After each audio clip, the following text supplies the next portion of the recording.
ನಾಯಕರು ನಮಗೆ ಯಾವಾಗಲೂ ಬೆಂಬಲವನ್ನು ನೀಡುವಂತ ಕರ್ನಾಟಕ ರಾಜ್ಯ ಸರ್ಕಾರಿ SC/ST ನೌಕರರ ಸಮನ್ವಯ ಸಮಿತಿಯ ರಾಜ್ಯಾಧ್ಯಕ್ಷರಾದ ಶ್ರೀ ಶಿವಶಂಕರಣ್ಣನವರು ನಮ್ಮ ಜೊತೆ ಇಲ್ಲಿ ಉಪಸ್ಥಿತರಿದ್ದಾರೆ. ಅವರಿಗೂ ಸಹ ಸ್ವಾಗತವನ್ನು ಬಯಸಿದ್ದೇನೆ. ಅದೇ ರೀತಿ ಕರ್ನಾಟಕ ರಾಜ್ಯ ಸರ್ಕಾರಿ SC/ST ನೌಕರರ ಸಮನ್ವಯ ಸಮಿತಿಯ ಉಪಾಧ್ಯಕ್ಷರಾದ ಶ್ರೀ ಕೆಂಪಸಿದ್ದೇವ್ ಅವರು ಉಪಸ್ಥಿತರಿದ್ದಾರೆ. ಅವರಿಗೂ ಸಹ ನಾನು ಸ್ವಾಗತವನ್ನು ಬಯಸ್ತೇನೆ. ಅದೇ ರೀತಿ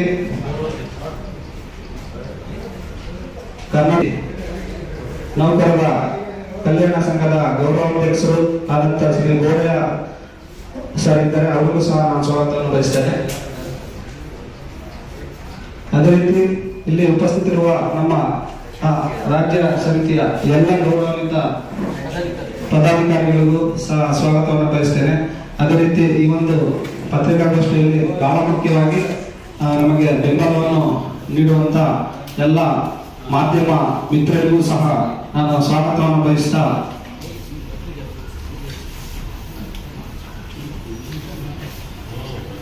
ಶಿವಶಂಕರಣ್ಣ ಅವರು ನಮ್ಮ ಈ ಒಂದು ಪತ್ರಿಕಾಗೋಷ್ಠಿಯನ್ನು ಉದ್ದೇಶಿಸಿ ಮಾತಾಡಬೇಕಂತ ಕೇಳ್ಬೋದು.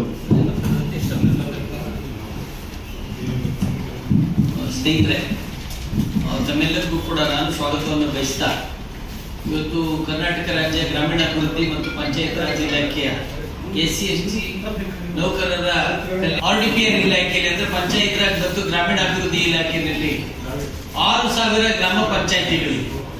6,000 ಗ್ರಾಮ ಪಂಚಾಯತಿಗಳಲ್ಲಿ ಸಾವಿರಾರು ಜನ PDOಗಳು, ಬಿಲ್ ಕಲೆಕ್ಟರ್, ವಾಟರ್ ಮ್ಯಾನ್ಗಳು ಎಲ್ಲರೂ ಕೂಡ ಇದ್ದಾರೆ. ಅದರೊಳಗಡೆ ಸುಮಾರು SC/ST ಎಂಪ್ಲಾಯೀಸ್ಗಳು PDOs 1,300ಕ್ಕೂ ಹೆಚ್ಚು ಜನ ಇದ್ದಾರೆ. ಅಂದ್ರೆ ಗ್ರಾಮೀಣಾಭಿವೃದ್ಧಿ ಮತ್ತು ಪಂಚಾಯತ್ ರಾಜ್ ಇಲಾಖೆಯಲ್ಲಿ ಕೆಲಸ ಮಾಡ್ತಿರೋದು ಎಲ್ಲ ನೌಕರರನ್ನ ಒಂದು ವೇದಿಕೆಯಡಿ ತರಬೇಕು ಅನ್ನೋ ಒಂದು ಉದ್ದೇಶದಲ್ಲಿ ಈ ಸಂಘಟನೆ ಕಲ್ಯಾಣ ಸಂಘ ರಚನೆಯಾಗಿದೆ. ಈ ಸಂಘ ರಿಜಿಸ್ಟರ್ ಆಗಿ ಸಹಕಾರ ಸಂಘದ ಕಾಯ್ದೆ 1959 ಪ್ರಕಾರ ರಿಜಿಸ್ಟರ್ ಆಗಿ ಈಗಾಗಲೇ ಕಾರ್ಯವನ್ನೇ ನಿರ್ವಹಿಸ್ತಾ ಬಂದಿದೆ. ಈ ಸಂಘಕ್ಕೆ ಎಲ್ಲ ಇಲಾಖೆಗಳ SC/ST ಸಂಘಗಳಿಗೂ ಮಾರ್ಗದರ್ಶನವನ್ನು ನೀಡುವಂತ ನಮ್ಮ ಕರ್ನಾಟಕ ರಾಜ್ಯ ಸರ್ಕಾರಿ SC/ST ನೌಕರರ ಸಮನ್ವಯ ಸಮಿತಿ ಮಾರ್ಗದರ್ಶನವನ್ನ ನೀಡ್ತಾ ಇದೆ.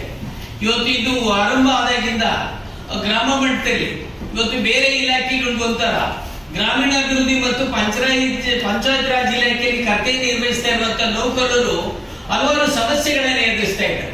ಈ ಸಮಾವೇಶವನ್ನು ಉದ್ಘಾಟನೆ ಮಾಡೋದಕ್ಕೆ ಮೊನ್ನೆ ಘನ ಸರ್ಕಾರದ ನುಡಿದಂತೆ ನಡೆಯುತ್ತಿರುವಂತಹ ಮಾನ್ಯ ಮುಖ್ಯಮಂತ್ರಿಗಳಾದಂತ ಸಿದ್ದರಾಮಯ್ಯ ಸರ್ ಅವರು ಬರ್ತಾ ಇದ್ದಾರೆ. ಮತ್ತೆ ಅದೇ ರೀತಿ ಅಲ್ಲಿ ಎಲ್ಲ ಕಾರ್ಯಕ್ರಮಕ್ಕೂ ನೇತೃತ್ವವನ್ನ ಸಮಾಜ ಕಲ್ಯಾಣ ಸಚಿವರಾದಂತ ಮಾದೇವಪ್ಪ ಸರ್ ಅವರು ಮತ್ತೆ ಗ್ರಾಮೀಣಾಭಿವೃದ್ಧಿ ಸಚಿವರಾದಂತ ಪ್ರಿಯಾಂಕಾ ಖರ್ಗೆ ಅವರು ಇದು ಮಾಡ್ತಾ ಇದ್ದಾರೆ. ಆ ಸಮಾವೇಶದ ಅಧ್ಯಕ್ಷತೆಯನ್ನು ನಮ್ಮ ಸುರೇಶ್ ಅವರು ವಹಿಸ್ತಾ ಇದ್ದಾರೆ. ಅವತ್ತು ಮತ್ತೆ ಎಲ್ಲ ರಾಜ್ಯದ ನಮ್ಮ ಗೌರವಾನ್ವಿತ ಗೃಹ ಮಂತ್ರಿಗಳಾದಂತ ಪರಮೇಶ್ವರ್ ಅವರು, ಗೌರವಾನ್ವಿತ ಲೋಕೋಪಯೋಗಿ ಸಚಿವರಾದಂತ ಸತೀಶ್ ಜಾರಕಿಹೊಳಿ ಅವರು, ಮತ್ತೆ ಆಹಾರ ಮತ್ತು ನಾಗರಿಕ ಸರಬರಾಜು ಇಲಾಖೆ ಸಚಿವರಾದಂತ KH ಮುನಿಯಪ್ಪನವರು, ಮತ್ತೆ ಸೇರಿದಂತೆ ಶಿವರಾಜ್ ತಂಗಡಿ ಸರ್ ಎಲ್ಲರೂ ಕೂಡ ಭಾಗವಹಿಸ್ತಾ ಇದ್ದಾರೆ. ಆಹ್ವಾನ ಪತ್ರಿಕೆಯನ್ನು ತಮಗೆ ಕೊಟ್ಟಿದ್ದೀರಿ.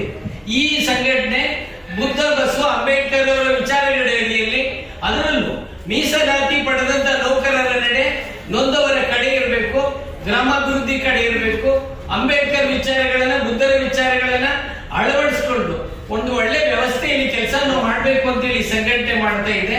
ಈ ಉದ್ಘಾಟನಾ ಕಾರ್ಯಕ್ರಮ ಪ್ರಪ್ರಥಮದ್ದು ಇಡೀ ರಾಜ್ಯದಲ್ಲಿ ಇದುವರೆಗೂ ಕೂಡ ಈ ಸಂಘಟನೆ ಇರಲಿಲ್ಲ. ಈ ಇಲಾಖೆ ಪಾಪ SC/ST ಸಂಘಟನೆ ಇರಲೇ ಇಲ್ಲ.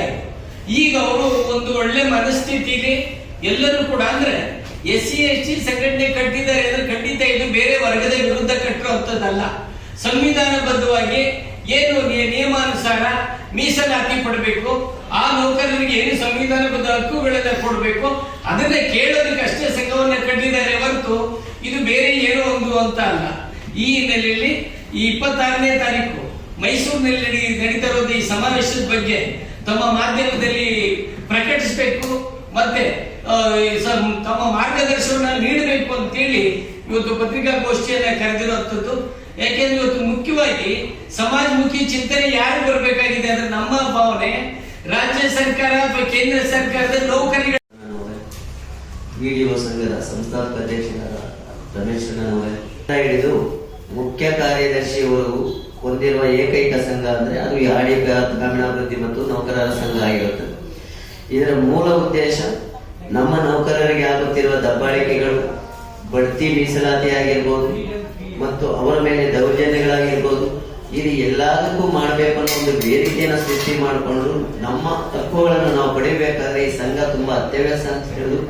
ಅದಕ್ಕಾಗಿ ಜಿಲ್ಲಾವಾರು ಸುದ್ದಿ ಸದಸ್ಯತ್ವ ಮಾಡಿ 30,000 ಜನಕ್ಕೆ ಮೇಲೆ ಸದಸ್ಯತ್ವ ಹೊಂದಿರುವ ಸಂಘ ನಮ್ಮದಾಗಿದ್ದು, ನಮ್ಮ ಬೇಡಿಕೆಗಳು ಈಡೇರಿಕೆಗಾಗಿ ಚುನಾವಣಾಬದ್ಧವಾಗಿ, ಕಾನೂನುಬದ್ಧವಾಗಿ, ಸಂವಿಧಾನಬದ್ಧವಾಗಿ ಚುನಾವಣೆಯನ್ನು ನಡೆಸಿ ಎಲ್ಲಾ